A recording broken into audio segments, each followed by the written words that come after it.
A mother, her son. One rainy night, thrown out. Why? Watch and see. Rain fell in Guarimpa. Mama Funke stood barefoot outside her son's mansion, clutching a small nylon bag. Her wrapper soaked, face streaked with tears. Tayo pointed coldly, "Mama, don't come back." His wife, Lola, tossed another bag into a puddle. Mama Funke whispered, "Tayo, my son." But the gate shut, lightning flashed.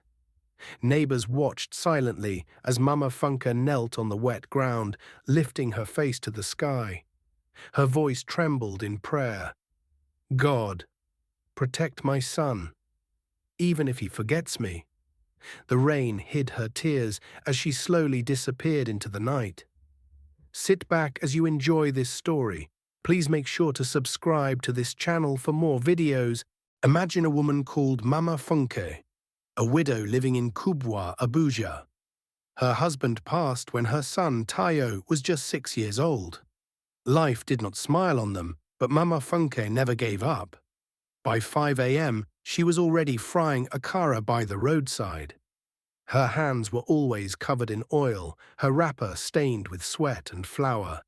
Tayo wore torn sandals to school, but every day he hugged his mother and said, "Mama, one day you won't sell akara again." I promise Mama Funke would just touch his head and say, "My son, just grow up to fear God." Years passed. Tayo became a real estate king in Asokoro. He opened properties in Maitama, Wuse, and Jabi. He married Lola, a woman from a wealthy family, beautiful but proud, always nagging.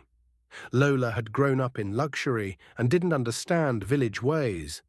At first, Tayo brought Mama Funke to live in his mansion in Guarimpa. At first, it felt like a dream come true. Mama Funke would sit in the garden, holding her Bible, singing softly. But trouble soon began. Lola hated the local things. She sneered at Mama Funke's old Yoruba songs and loud prayers at dawn. One morning, Lola complained, "Why must she boil herbs in my kitchen? This is not a village house." Tayo tried to calm her, but it got worse. Lola began to isolate Mama Funke, forbidding the housemaids from speaking to her. Mama Funke quietly bore it all. Her only joy was visiting the small church nearby. But Lola told the security guard never to open the gate for her again. One day, while guests visited for Lola's birthday, Mama Funke mistakenly entered the party room holding a bowl of hot pap. Her hands shook, and the bowl nearly fell. Lola was embarrassed. She shouted, "Why is she disturbing our guests?" The guests murmured among themselves. Tayo was torn. But the worst came that same night. Lola cornered Tayo in their bedroom. "Choose, Tayo, me or your mother." Tayo, pressured and proud, told his mother, "Mama, please go back to Nyanya tonight. I'll send the driver." Heartbroken, Mama Funke left in silence, but she never made it home. On the way, the driver noticed she wasn't responding. Her body slumped forward. It wasn't from sickness. It was from hunger and fasting. Mama Funke had been secretly fasting for Tayo's success, 3 days dry fasting. That's why she collapsed. The driver rushed her to a private hospital in Wuse. At home, Tayo sat counting money when his phone rang. The call that changed everything. "Your mother is in the hospital. Critical condition." Tayo rushed there, saw her lying unconscious, tubes, machines, pale face. For the first time in years, Tayo cried. A nurse handed him a note found in Mama Funke's wrapper. It read, "Even if you forget me, I will never forget you in my prayers." Tayo wept uncontrollably. He filed for divorce from Lola the next morning. Days turned into weeks. Tayo never left his mother's side. He even stopped going to the office, leaving his company in his manager's hands.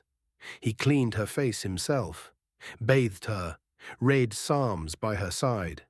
One morning, as he sang quietly, her fingers moved. Her eyes opened.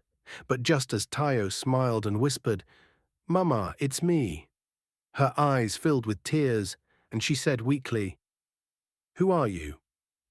She had lost her memory. Tayo dropped to his knees again. "Mama, I will never forget again." Weeks later, Mama Funke slowly regained her memory. Tayo bought a small house near the church she loved. He spent mornings cooking her favorite meals, efo riro and pounded yam. Just as things settled, a lawyer's letter arrived. Lola's family demanded half of Tayo's company. They even froze his main bank accounts. Court cases dragged for months. Tayo fought back but lost millions. Reporters filled his gate. Rumors flew around social media. Through it all, Mama Funke stayed calm. "My son, everything you lose, God will replace it. Don't sell your soul." One night, Tayo sat crying again. That's when his old friend, Yemi, visited. Yemi offered to buy back Tayo's biggest property, but at a fraction of its worth. Would Tayo sell? Or stand his ground? As Tayo refused Yemi's offer, news came that Lola had been arrested for fraud with her new boyfriend. Karma had arrived. Tayo smiled for the first time, but just then Mama Funke coughed blood in her sleep. Would she survive this time? Or would Tayo lose everything again? Moral lessons. Never trade your mother's love for any partner. A nagging wife can make a man lose everything. Wealth means nothing if your mother suffers. Don't wait until it's too late to show love. Honor your parents. Your blessings depend on it. Stand your ground when life tests your loyalty. True wealth is peace, not just money. Real friends show up in hard times. Choices today decide your peace tomorrow. Don't let society's pressure blind your heart.